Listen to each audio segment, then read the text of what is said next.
Do you guys know the history of lockdowns in the United States? There's actually a history. Do you know this? No, go ahead. It was invented by a 14-year-old high school student.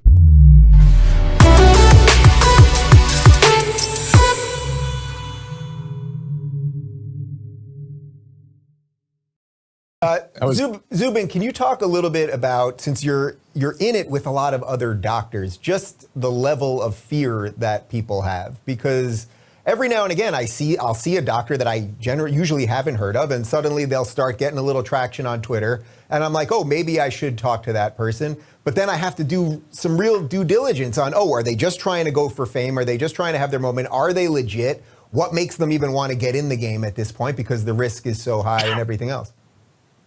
I think that this has been a huge opportunity for people with a marginal interest in being famous or having attention on them to get a platform. Because for the first time, the average American actually cares about the crap that we care about, which is all this medical stuff. Like suddenly it's like the it thing to be in medicine and be a pundit and talk about it on anywhere you can.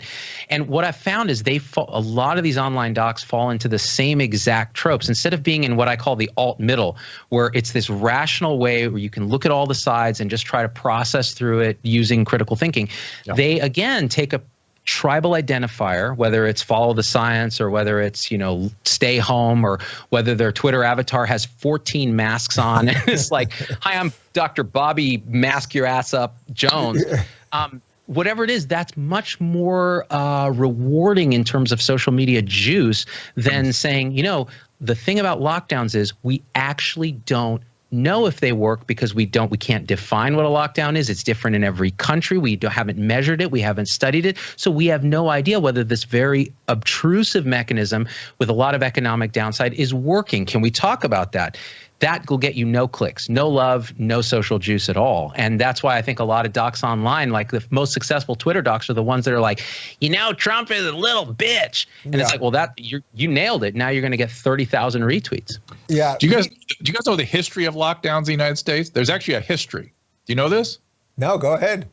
It was invented by a 14-year-old high school student in, I believe it was 2000. No, this is factually true. The New York Times ran this history.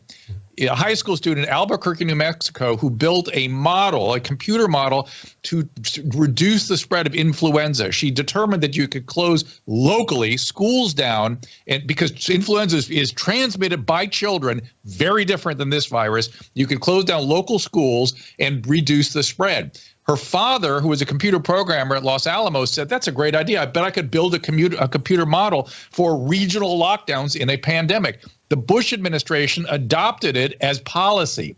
No one had ever, you'll not find it in an epidemiology textbook, an infectious disease textbook. It wasn't until the Chinese Communist Party did it that it was something that anyone thought they would ever do. And it's not something that's ever been tested. It's not something that is in the lexicon. The CDC never recommended it. It's really just something that has come out of nowhere without any science behind it. Well, this is great. A 14-year-old from Albuquerque basically figured out our whole national plan for COVID. Well, we definitely got demonetized on this episode. I have no doubt about that.